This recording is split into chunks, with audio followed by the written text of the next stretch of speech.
Karibuni na ujambo mtazamaji pia msikilizaji wa idhaa yako ya Kiswahili ya Kuna Nini News. Leo ni siku ya Jumanne ya tarehe Novemba 11 mwaka wa 2025. Haya ni matangazo yetu ya jioni. Katika yale ambayo tumekuandalia mtazamaji pia msikilizaji, ni ziara ambayo anaifanya rais wa Israel nchini Jamhuri ya Kidemokrasia ya Kongo.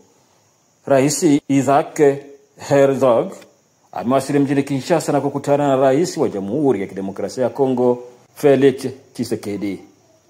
Nini walichozungumza mtazamaji pia msikilizaji wa Kuna Nini News, na kualika waandamane nami tangu mwanzo hadi mwisho. Lakini usisahau kauli mbiu, wewe ambaye bado hujasubscribe, yani kujabone, huu ni muda wako. Usikose kusubscribe, usikose kulike, usikose kuacha comment yako na kutuandikia mahali ulipo, na kwa mwisho usikose kushare, yani kupartager, kuwasambazia wengine. Huo utakuwa ni mchango wako mkubwa kwetu na itatupelekea sisi kuja kwa kishindo zaidi.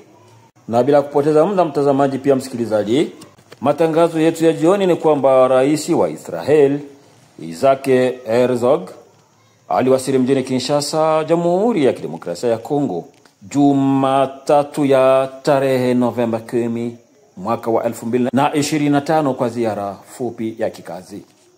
Alipowasili na kushuka kutoka kwenye ndege, kiongozi huyo wa taifa la Wayahudi ikifahamika nchi ya Israel alilakiwa na mwenzake wa Jamhuri ya Kidemokrasia ya Kongo, Rais Antoine Tshisekedi Chirombo.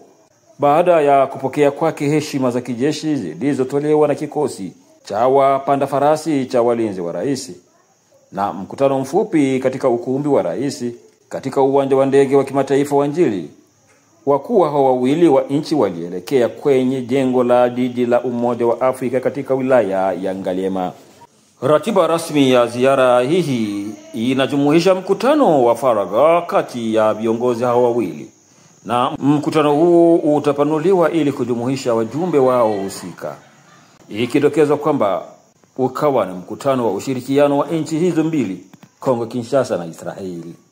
Kufuatia kikao hiki cha kazi, marais wawili hao Tshisekedi na Herzog watafanya mkutano wa pamoja pia na waandishi wa habari, duru zetu zadokeza.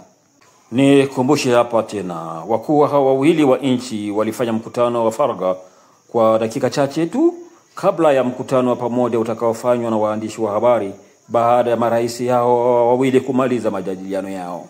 Na kama tulivyoongea kuhusu kikao chao cha ushirikiano, kiini kabisa cha majadiliano yao kilikuwa ni uhusiano wa pande mbili kati ya Jamhuri ya Kidemokrasia ya Kongo na nchi ya Israel, haswa kuimarisha ushirikiano katika maeneo ya usalama, teknolojia, kilimo na maendeleo ya kiuchumi.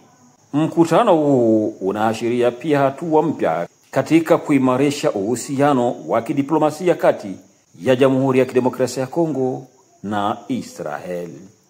Mengine yatakuwa labda baada ya kikao na waandishi wa habari, ambako huko huenda kukatokea maswali na majibu, na hatuna budi kuwatolea yale ambayo yataweza kutokea.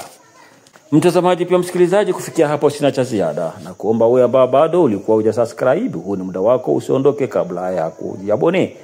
Usikose kulike, usikose kuacha comment yako na kutuandikia mahali ulipo, na kwa mwisho usikose kushare, yaani kuwasambazia wengine. Huo utakuwa ni mchango wako mkubwa kwetu na itatupelekea sisi kuja kesho kwa kishindo zaidi. Acha nikushukuru wewe kwa muda wako.